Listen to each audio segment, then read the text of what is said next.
Today in the wired world, an automated shopping bot that made purchases from dark web marketplaces has been released by police in Switzerland. The random darknet shopper and the items it purchased were put on display in an art museum before being confiscated by police, but the bot is now free once again.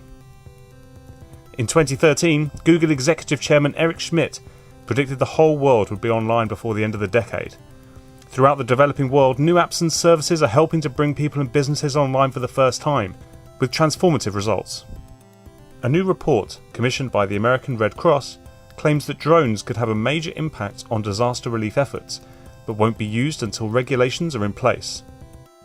Japan's state-of-the-art maglev train set a world record Tuesday during a test run near Mount Fuji, clocking more than 600 km per hour.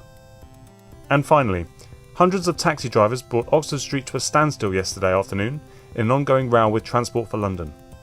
London's black cab drivers claim regulators are failing to properly tackle services such as Uber, which they say are damaging their business.